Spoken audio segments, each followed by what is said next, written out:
There was a killing sickness on the shore that winter, and the only services at the church were funerals.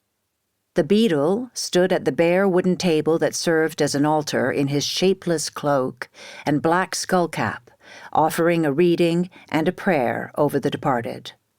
There was no sermon, and no hymns were sung.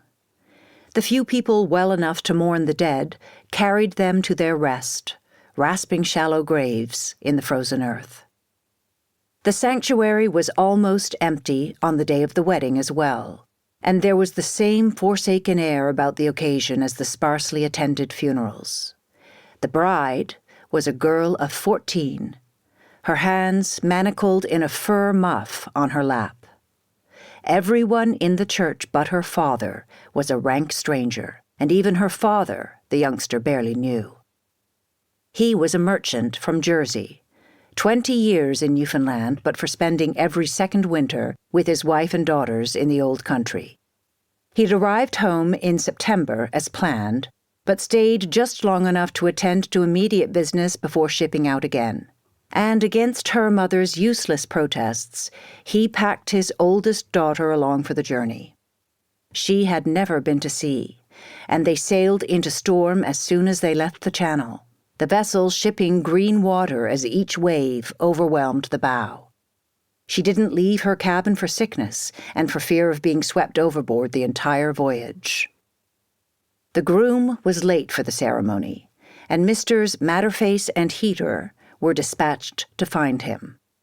The girl had laid eyes on her intended only once, when he came to her father's house with the beadle the day after her arrival. The three men fell into a protracted discussion while she sat in the parlor, rocking slightly in her chair as if she was still at sea. She spoke little English and gleaned almost nothing from the conversation, though there was a businesslike sullenness to the back and forth, as if the men were negotiating the cost of a schooner or a hogshead of curing salt. Before leaving, they stepped into the parlor, and her father introduced one of the men as her fiancé. The second he introduced as the beadle, who would sanctify their marriage directly. But she couldn't shift her eyes from the sight of the one she was spoken for. He was a fright for a child to look upon as a prospective husband, bacon-faced, with a small, full mouth that gave him the air of a greedy infant. He looked her up and down in her seat as if vetting a questionable purchase before turning to say something she didn't understand to her father. The beadle inclined slightly toward her, a bow of apology, it seemed, and he took the man's arm to lead him out. Almost 3 months she'd been kept to herself then, until the illness burnt itself to embers, and those who survived the scourge agreed the wedding could proceed. A fire rattled in the church stove, but the windows were rimed with frost, and the few wedding guests sat in a wooden silence.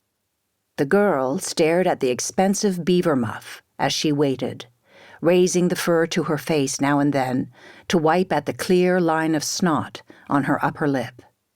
She could not feel her feet for the cold. The door to the church opened behind them, and everyone turned expectantly.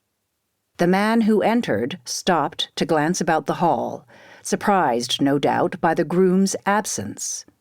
He removed his woolen hat, his dark hair clipped severely at the back and sides, and combed to one side.